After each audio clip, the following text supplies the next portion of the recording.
everyone, this is Daisy and welcome to my channel. Please do not forget to like, share, and subscribe. For today's video, I am going to pot the 17 pieces of succulents that we have unboxed yesterday. And this time, I'm going to use the Alnos Compose as potting mix. I bought the soy mix from Desert Succulent in Lazada. Ito yung FB page yung seller, you can check out yung page niya and follow her. Ito naman yung shop sa Lazada na binilang ko ng soy mix na gagamitin natin today. Ito naman yung YouTube channel niya. Please subscribe to his channel. So, very informative yung channel niya. As of now, ito yung weather namin dito sa Silang Cavite. So, laging maulap, sumisilip yung araw pero sandali lang and then bumubuhos yung ulan. Yung pot naman nating gagamitin is nabili ko sa Daiso Japan dito sa Novali area. It's 148 pesos for 2 pots already. Yung pots, as you can see, malalaki yung butas niya o yung hole. So, okay lang din naman na ganyan para well draining yung ating pot.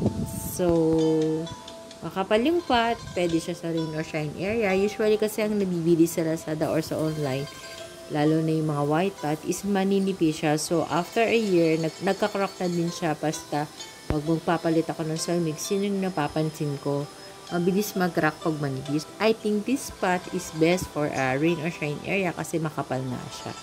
So, let's clean up the pot first. Let's remove the stickers and the tape na nakakonect sa kanila. So, ang pag-aalaga ng succulent and cacti or cactus is very costly talaga. Aside from buying the succulents and the cactus, kailangan mo rin ng pots, tapos kailangan mo ng soy mix or potting mix. Kung magpa-fertilize ka, kailangan mo din bumili.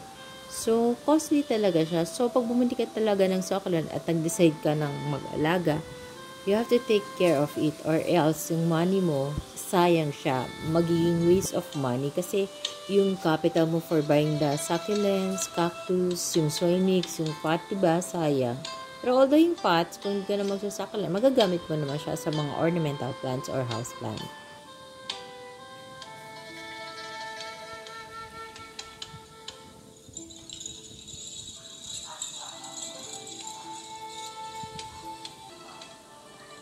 Tapos na tayo magtanggal ng tape and sticker, so maglagay naman tayo ng mesh tape. So yung mesh tape na ito is self-adhesive naman siya. Kailangan natin maglagay since malaki talaga yung butas ng pot. Kung hindi tayo maglalagay ng mesh tape na to, possible na mauubos kagad yung ating potting mix na ilalagay kasi malaki nga yung butas. Kahit yung pumice stone baka lumusot dyan kung hindi tayo maglalagay ng mesh tape. So, talagang kailangan natin maglagay ng mesh tape. So, lagyan muna natin siya lahat bago natin sila lagyan ng potting mix. So, I prepared 18 pots kasi yung marble gold, may bibi siya sa balak kong ihiwalay and then ipot separately para mas mabilis siyang lumaki. Yung mesh tape nga pala is nabili ko sa Lazada, online lang din. So, mura lang naman siya. I think 100 plus lang siya. Tapos, matagal ko na siya nagamit last year pa kasi marami naman yung tape. I mean, makapal siya. So, hindi kagad siya mauubos. And hindi naman lahat ng pot is malaki ang butas, diba?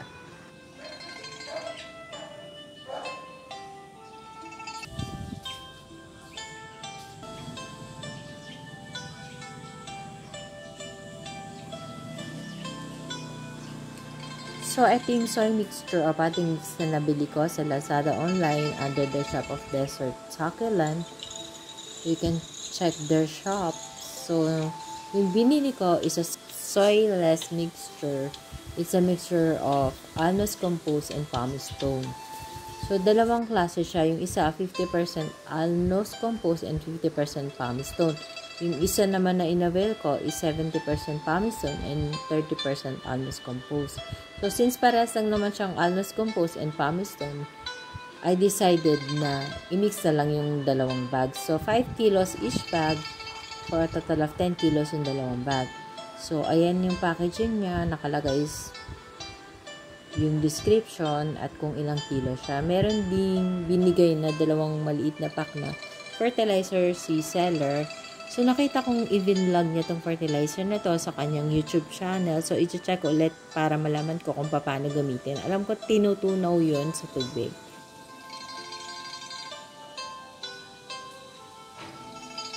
So, let's open the pack. So, ganito ang itsura niya. Wala talaga siyang soil. So, parang mga composed dried branches and leaves.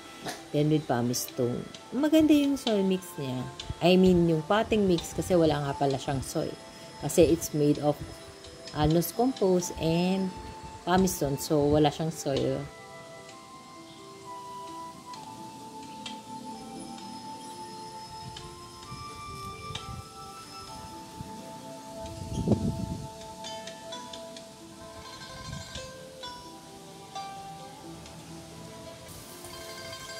Yung itsura niya up close, parehas lang kasi ang pinagkaiba lang naman is yung ratio ng pumice stone. So, mas marami yun sa isa, 70%.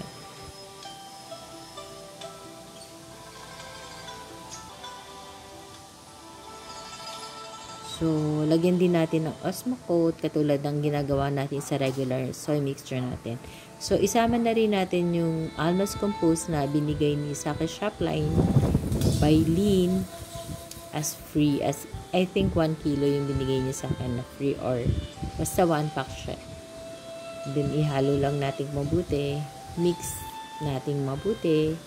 And then, ready na to para sa mga pots.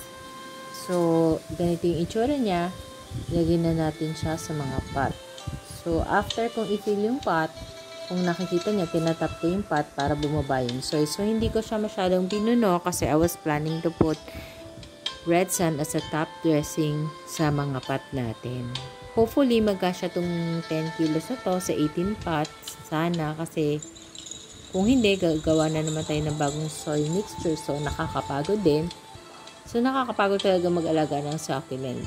Pagkatapos mo maging masaya sa pagmamine at pag-unbox sa mga succulent na nabili mo, ang kasunod nun is yung pagod na magpat. And then, pag napat mo na at nagkaroon siya, happiness ulit kasi nabuhay mo sila.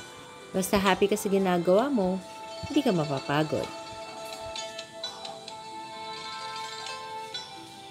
So, ayun na, itinasfer ko lang yung mga pot dito sa working table ko ngayon.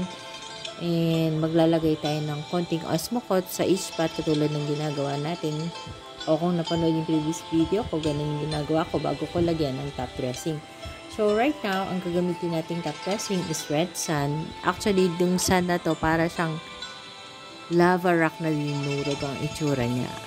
Parang ganun. Pati yung texture niya. Pero sa Lazada, ang description kasi niya is aquarium sand. Red aquarium sand.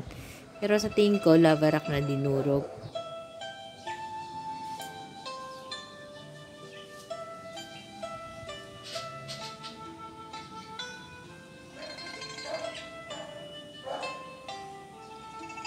So, natapos na, pwede na nating ipat yung mga succulent.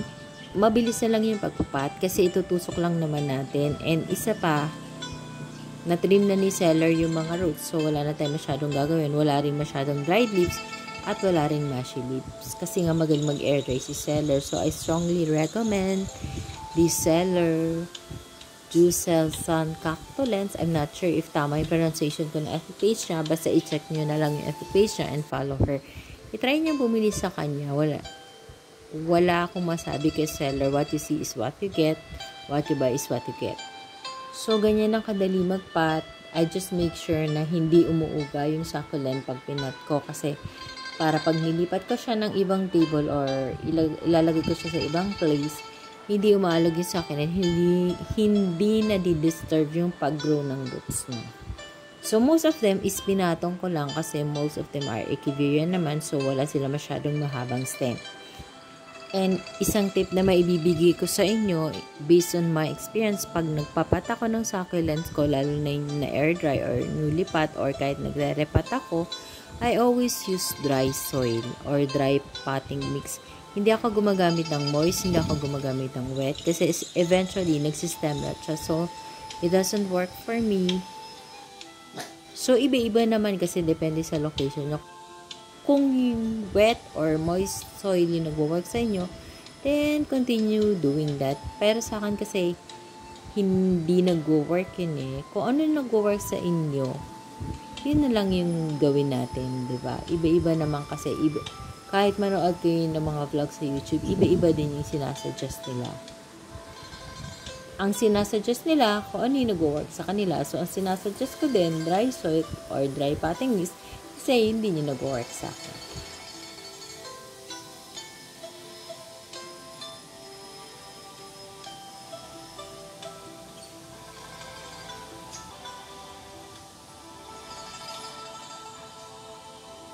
So, natapos ko na silang ipat. Let's have a recap ng mga chocolate na nabili natin kay Jocelyn Cactolens. Enjoy watching!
So that's all for today's video, guys. I hope you like and enjoy my vlog for today, potting the succulents that I have bought from Jocelyn Cactolens. That's all for today. Thank you for watching. Please do not forget to subscribe and share my video to your friends, family, and relatives. Bye for now. God bless us all. See you on my next video. Bye.